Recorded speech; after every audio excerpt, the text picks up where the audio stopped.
So I'm in the process of finding a place to mount the unit. So in order to do that, there's this wire harness in the way, so we just got to get this screwdriver and get there's two little clips on each side. So I'm just trying to get those both pressed in so I can get this released so I can put a bracket. I'm planning on putting a bracket right here, just a little L bracket to hold the cell itself on. Because we better tell whoever's viewing this, we got a 95 Suburban here with a 454. 454 carb rated, so it has less of the computer sensors and stuff that you'll find on the newer cars.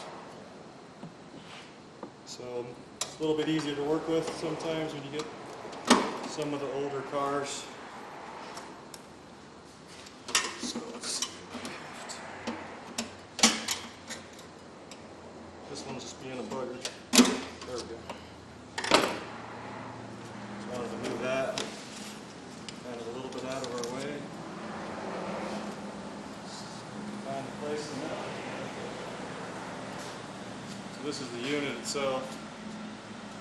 These are the containers that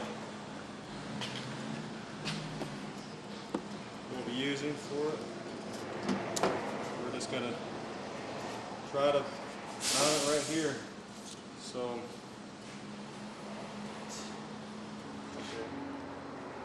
okay, so this is, we're ready then? Yeah.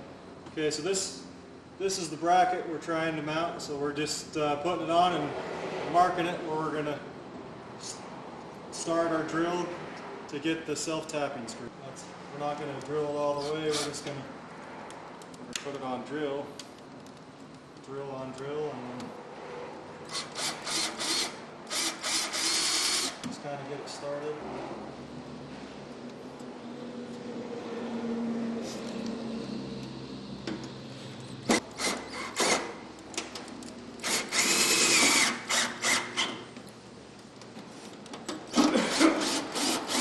Probably true. All right.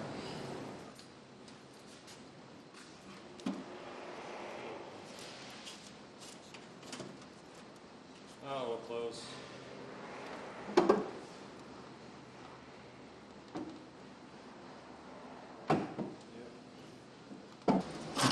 The hose clamp on it to secure it to the bracket.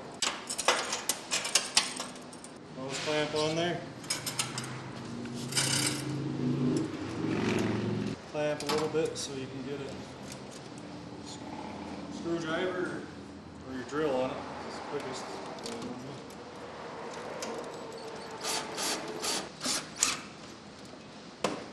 Good. Yeah. Now that we've got it mounted, we can back it off so we can fill the unit up with water and electrolyte, which it's already full now. So I don't know what we want to do on that. I'll show you the plates. It's got the high-grade stainless steel, the 316L with the rubber gaskets in between to separate them. The high-grade rubber, EPDM rubber to separate the plates. So that's what the cell looks like. Kind of what it's made of a little bit. And all we have in here now is distilled water. Fill it up about 1 inch from the top. And our main mixture is going to be the potassium hydroxide, which looks like this. Either comes in flake form or liquefied form. So for each cell, you'll put about 3/4 of a tablespoon in there. And then with our hose here, we're going to hook it here to this bottle, just to where it's snug on that fitting. And then we're going to run it over here. So since this hose that we pulled off the PCV valve it's a little bit smaller, what I've done is just put the end back on it, and I've stuffed it inside of the 1/2 inch hose is what we'll be using on the cell. So if you couldn't do that, another thing you could do is get a 3/8 size diameter hose and put it over this, and then put it inside of the 1/2 inch hose. It's kind of, we're doing the same thing, so it's either do it this way or with the hose. So once we get it all put back together, that'll be on there, and we'll just put it right back where it was. But so we got that figured out. So now we just need, so we're going to need to put either a T to break this hose off so we have a hose going back there, or we're going to want to have a Y. Put that on one end, and this end's going to go over the stock in like that. You could do it either way. You could have this end going to the carburetor, or you could switch it around like this. So you have, you turn this around, so you have this facing towards the engine, and then we want to run another hose to that. And that's how we'll do it. And we'll grab this other 3/8 fitting, which came off of the car already, just to show you how it goes. Basically, what we'll do is we'll put this in there, and then call it a mission hose. It's pretty tough. So basically, what we're going to do is hook it all back up together. So let's see, I want to turn this a little bit. But essentially, that's how it all goes back together. We really did. This fitting's a little bit too small, but that's how it goes, just like that. And you put the carburetor cover back on in this hose, and then you're set. Basically, with the right size T, it'll fit on there perfect. Make sure all the fittings are tight.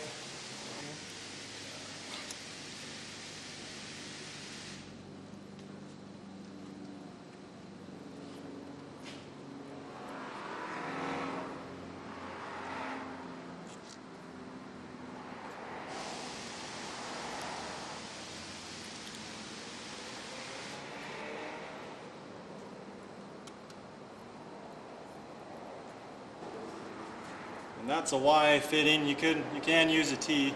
Either one will work. I prefer the Ys because I think they have better flow. So either one will work, a T or a Y. With the 3/8 fitting is normally what you'll need, and you just need the 1/2 inch hose to put over the 3/8 lines, which are already on the vehicle, and then the 3/8 line on each side. Hook it to the T, and that's it. And you just have your 3/8 fitting that was already on there, and your 1/2 inch hose, which goes to the kit. And then you're done. Go ahead. 1, 2, 3. Okay, so now what we're doing is we're trying to find the power or battery source. So on this specific vehicle, on the Suburban, Chevy Suburban, there's a constant power. We use this by using a test light, which you can find at almost any store, AutoZone or Walmart. So you hold it to a ground, either on the frame or the battery, and we find that there's a constant power. So let's see, so the light lights up on the test light, so we know it's constant power without the key on.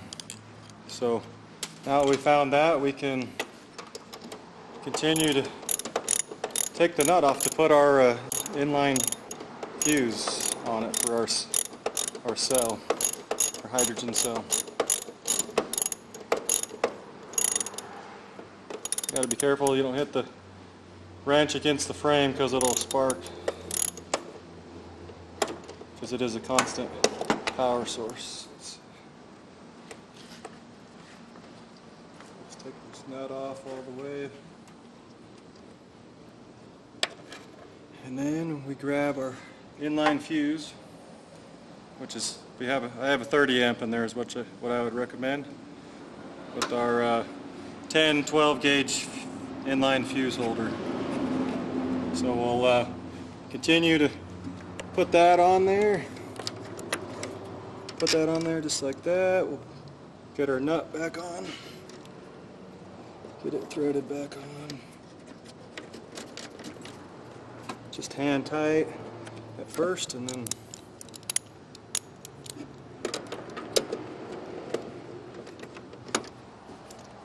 on there as far as you can.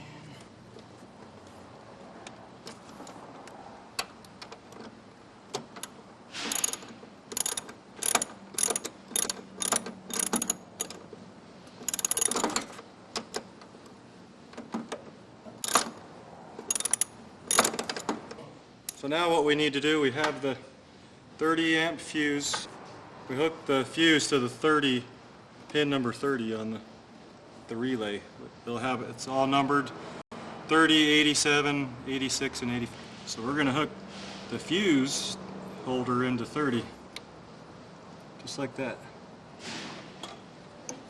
So now we'll proceed on to find the ground, which the frame, since the battery over here is a good spot, so we'll hold it on the power, and there's a ground there, and there was one here a second ago, but there we go. So anyways, that's where we'll hook our ground for the relay. You gotta take this nut off. Happens to be a 10mm socket, which a lot of them will be. Not on every car.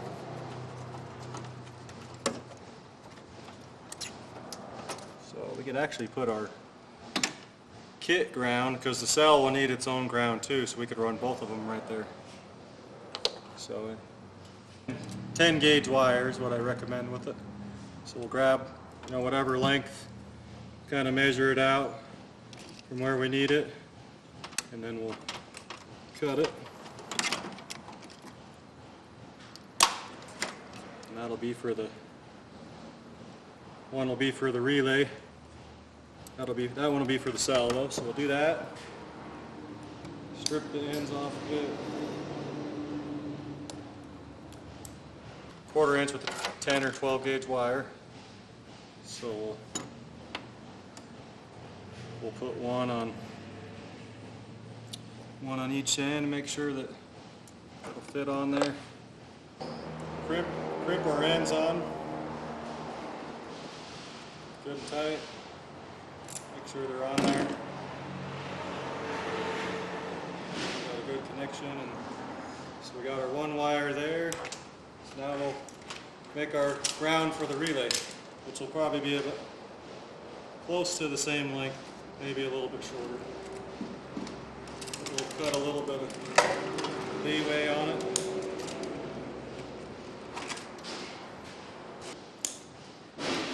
Let's do the same thing. Put an end on it. A ring connector on the one end where the bolt's going. Where our ground's at. Crimp that on.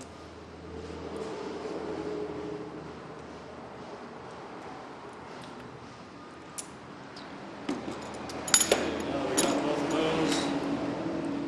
Grab our bolt. Stick it through, so make sure you want it, both of the wires on there.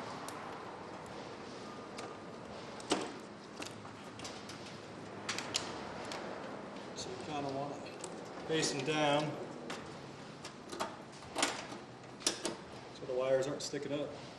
So then you can kind of turn them a little bit, grab your 10mm socket. I like to hand tighten them first, just like that. And then you can grab your ratchet.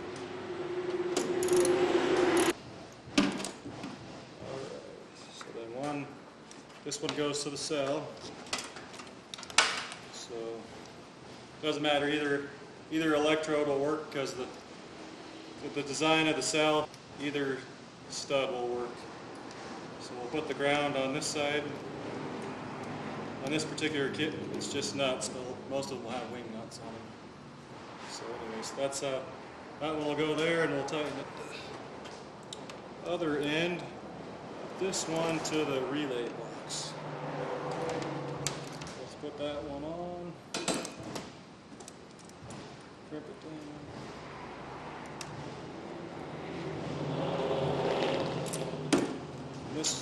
This one will go to either side, 85 or 86, it doesn't matter.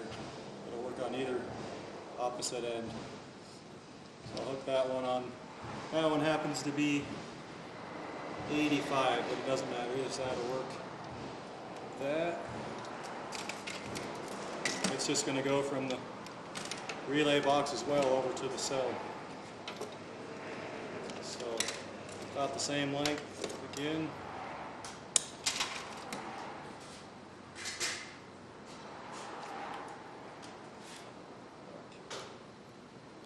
Strip these ends off. The other end will need a closed one on it. So let's see.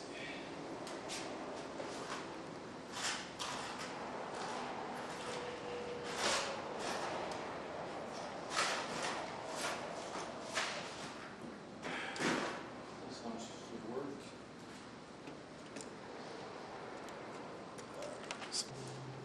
Hook this one to the opposite one of the fuse, so it'll be 87. So it'll go on the top, opposite of the fuse. This one will just go right here.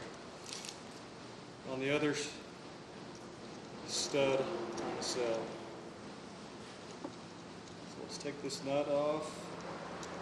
Because what it'll actually do is the HHO will clean out the carbon deposits inside of the engine and the intake manifold. So that'll in turn help keep your spark plugs cleaner longer and the whole engine cleaner as overall as a whole. So now that we got that hooked up, we're good. And then we have one more wire, which is going to be our switched power. A lot of these, it's going to be, are you still filming? Okay. A lot of these, it's going to be, a good source is going to be the wiper motor. So we're going to test the wiper motor for a switched power that only comes on when the key is test light here to carefully to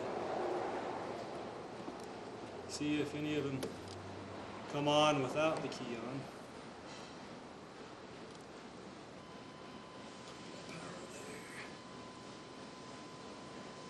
So that yellow one might be the one that we need, so we'll go on and turn the key off.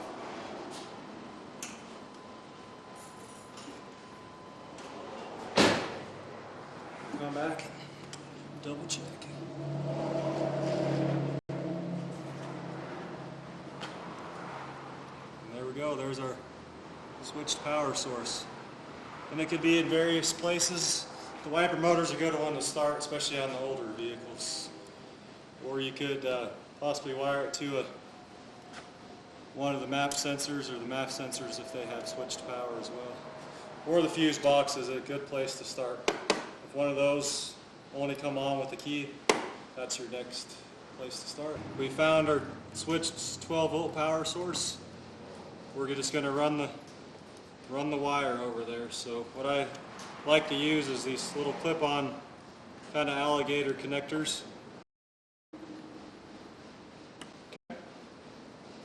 Clips on right there, and then this connector will slide right into it. So that's what we're just gonna crimp this connector down real quick, and then this alligator clip just goes on the yellow wire.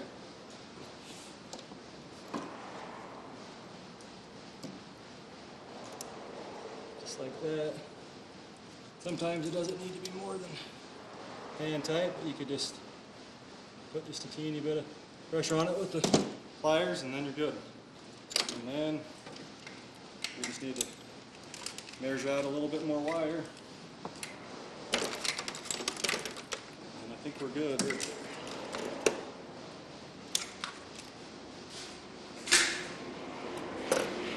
And we'll just want to make it look as pretty as possible. Run it underneath and behind all this stuff if you can.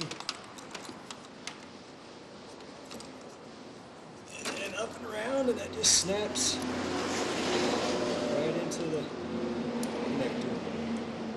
Make sure the metal pin goes in the middle.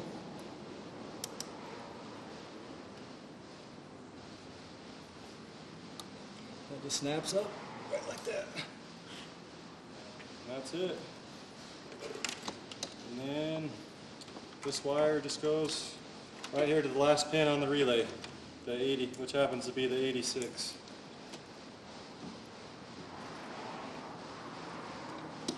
Show that again. So the wire that we ran, it just hooks to the last pin we have on the relay, which is number 86.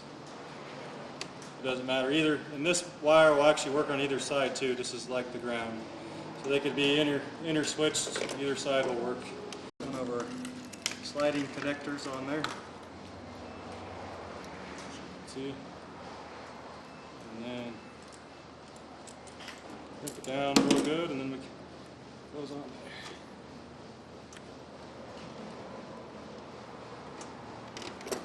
And there's all of our electrical connections for the kit and the relay. So now we can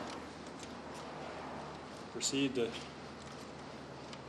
zip tie the relay down somewhere.